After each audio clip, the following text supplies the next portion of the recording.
여러분 안녕하세요. 이순영의 최고의 독서를 진행하는 저는 나눔 메신저 책 읽는 하나 이순영입니다. 2주 만에 인사드려요. 2주 동안 정말 날씨가 완전히 봄으로 바뀐 것 같습니다. 나무들이 이제 초록색으로 옷을 갈아입는 완연한 봄이 찾아온 것 같습니다. 오늘 제가 가지고 온 책은 약간 봄에도 어울릴 것 같은 그런 책이라고 볼 수 있겠습니다. 이 책은 2001년도에 초판이 나왔으니까 지금 20년이 된 책인데요. 최근에 10만 부 돌파 기념으로 에디션으로 다시 또 나왔더라고요. 특히나 뭐 에세이나 자기계발서 읽을 때 이 우중영 작가의 나는 나무처럼 살고 싶다. 이 책이 굉장히 많이 언급이 됐었거든요. 그래서 좀 읽어보고 싶다라는 생각을 많이 했었는데, 서점에 갔다가 눈에 띄어서 읽게 됐고요.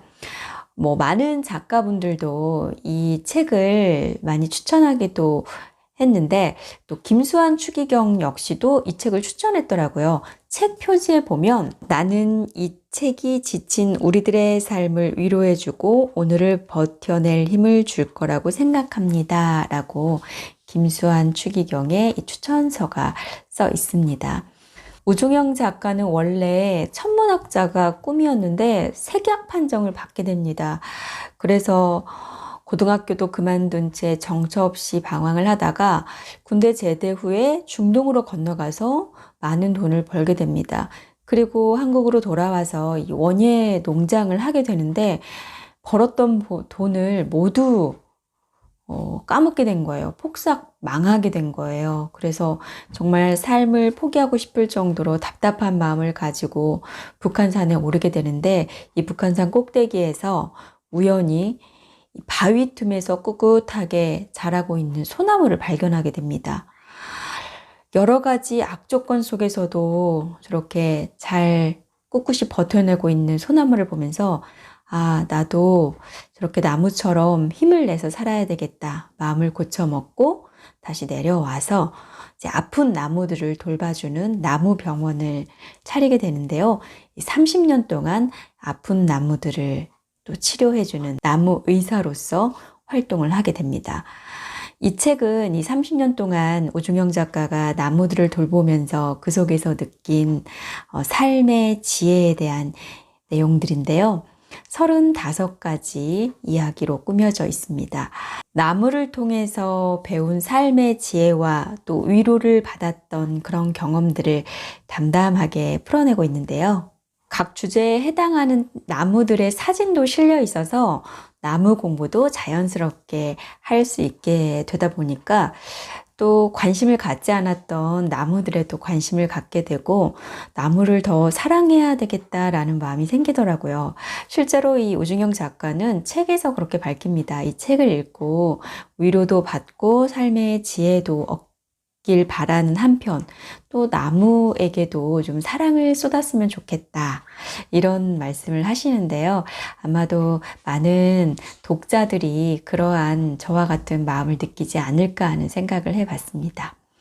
각각의 주제마다 참 따뜻하다라는 생각을 많이 하게 되고 또, 이 나무가 이런 뜻이 있었구나. 정말 나무에 대해서 많이 알게 되는데 오늘 여러분과 함께 나누고 싶은 내용은 아카시 나무에 관한 이야기입니다.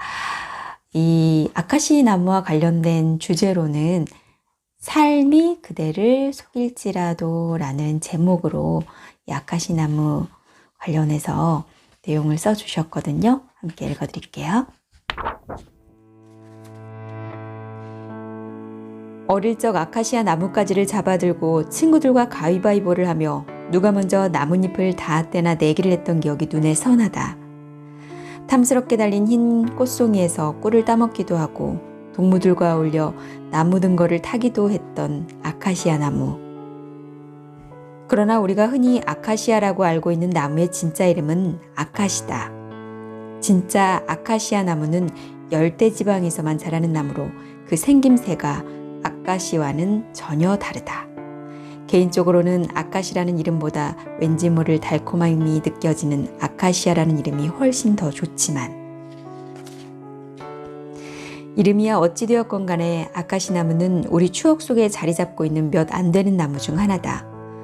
그런데 사실 그 좋은 추억도 잠시일 뿐, 아카시 나무를 잘 아는 사람들은 대부분 그 나무를 좋아하지 않는다. 그 끈질김에 정나미가 떨어진다나? 그도 그럴 것이 아무리 뽑아내도 없어지기는커녕 묘자리까지 뿌리를 뻗어가는 집요함을 어느 누가 곱게 보겠는가. 게다가 아카시 나무는 스스로 독성을 뿜어 주위 풀들을 자라지 못하게 만든다. 자라면서 워낙 많은 양분을 필요로 하는 탓에 경쟁 상대가 될 만한 나무는 씨부터 말려 죽이는 것이다. 워낙 성장이 빠른 탓에 1960년대에는 황폐화된 산을 빨리 녹화할 목적으로 아카시 나무를 심기도 했는데, 그 잔재가 서울 곳곳에 남아있다. 나중엔 아무리 베어내도 계속 줄기를 올리자 연료림으로 사용했다고 한다. 그런데 나는 그렇게 고약한 아카시 나무가 밉지 않다. 오히려 절대 포기할 줄 모르는 그 질긴 생명력을 칭찬해주고 싶다. 막 결혼을 하고 농사일을 시작할 때였다. 딴에는 잘 알려지지 않은 꽃과 나무들을 사람들에게 선보이겠다며 굳은 다짐을 하고 시작한 일이었는데 3년 만에 망해버렸다. 결혼 전에 중동에 가서 2년 동안 벌어온 돈을 몽땅 쏟아부은 터라 수중에 남은 돈이라곤 한 푼도 없었다. 어떻게 살아야 하나, 아무리 애를 써도 지워지지 않는 상처와 절망을 안고 나는 매일 북한산에 올라갔다. 온몸이 땀에 흠뻑 젖도록 미친 듯 정상에 올라가 수만 번 돌리고 망연자실의 하늘만 바라보길 몇 달. 그러나 산에 올라간다고 해서 마땅한 해결책이 나올 리 만무했다. 갈수록 마음이 답답해지면서 삶에 대한 회의가 극에 달했을 무렵 북한산 정상에 서 있는데 그냥 이대로 죽고 싶다는 생각이 들었다. 이대로 산에 묻히면 지금 느끼는 고통도 사라지겠지. 더 살면 뭐하겠어. 구차하게 사느니 여기서 죽어버리는 게 나을지도 몰라. 그 뒤 아내와 힘을 합해 화원을 열어 고비를 넘기긴 했지만 당시 느꼈던 죽음의 강렬한 유혹은 지금 생각해도 아찔한 기억으로 남아있다. 언젠가 텔레비전에서 토크쇼를 보는데 사회자가 게스트로 출연한 한 연예인에게 물었다. 다음에 태어나면 남자였으면 좋겠어요? 여자였으면 좋겠어요?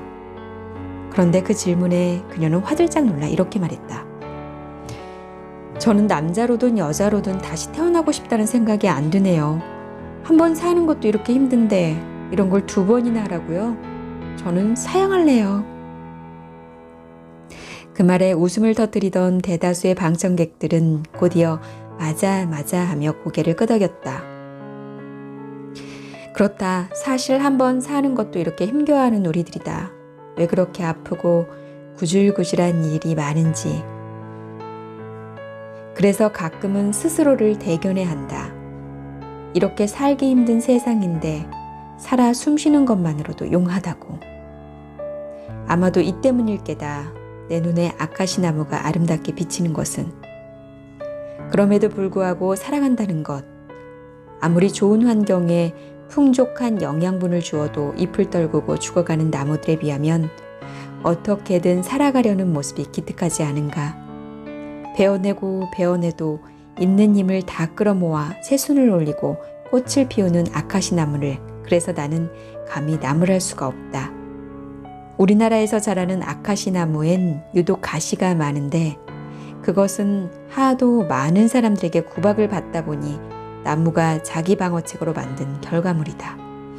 아카시 나무에 달린 가시들을 볼 때마다 나는 그래도 꿋꿋이 살 겁니다 하는 목소리가 들리는 듯하다.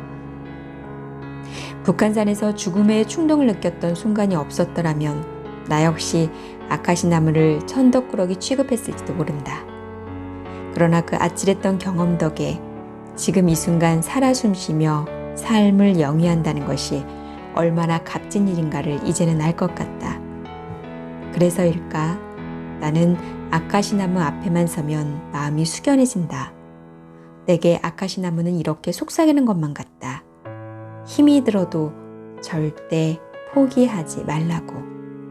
산다는 것 자체만으로도 생은 의미가 있는 것이라고. 정말 그런 것 같아요. 살아내는 자체만으로도 정말 잘하고 있구나라고 박수를 쳐줘야 되는 것 같아요. 얼마 전에 나의 아저씨라는 드라마를 봤거든요. 거기에서 참 20대도 그렇고 40대도 그렇고 거기 나오는 모든 등장인물들이 정말 힘겨운 지친 삶을 살아가는 걸 보면서 내 삶도 다르지가 않구나, 이런 감정이입이 되다 보니까 그렇게 눈물이 나더라고요. 괜히 막 불쌍하고 슬프고, 그치만 또 오늘 하루 또 살아내야지 하는 생각도 들기도 하고요. 이 우종영 작가님은 여러 종류의 나무를 통해서 이렇게 자신이 살아가야 될 삶의 의미를 많이 발견한 것 같아요. 나무가 우리에게 주는 그 휴식 같은 편안함, 요즘은 사실 도시에서는 그냥 이렇게 길에 심어져 있는 나무나 그런 것들을 통해서는 그런 위안을 좀 받기가 어렵죠. 그러고 보면 저도 어렸을 때 시골에서 자라면서 참 나무와 친숙하게 지냈구나라는 생각이 들더라고요. 그러다 보니까 어렸을 때 기억은 참 따뜻해요. 그 당시에는 몰랐는데 정말 마음을 풍요롭게 해주는 것 같아요. 그런 걸 봤을 때 지금 저의 딸은 이렇게 도시에서 콘크리트 바닥을 밟으면서 지내다 보니까 엄마가 느꼈던 그런 감정들을 느낄 수가 없는 부분들은 참 아쉽구나라는 생각이 또 한편으로는 들기도 하더라고요. 답답할 때는 산에 한번 올라가서 나무들을 보면서 나무와 인사하면서 그냥 지금 또 등산하기 참 좋은 날씨니까 이렇게 자연을 찾아서 한번 떠나보는 것도 나쁘지 않은 것 같아요. 너무 바쁜 일상 속에서 지쳐 있더라도 침대에 누워 있기만 하기보다는 가까운 정말 한강 공원이라던가 그런 나무가 있는 곳을 오늘은 한번 찾아가 보시는 건 어떨까요? 여러분의 마음에 조금은 위로를 그리고 평안을 선사할 겁니다. 오늘은 나는 나무처럼 살고 싶다, 우종영 작가의 책과 함께 했는데요. 평안한 하루 보내시길 바라면서 저는 다음 이 시간에 다시 찾아뵙겠습니다. 여러분 고맙습니다. 좋아요, 구독 꼭꼭 눌러주세요.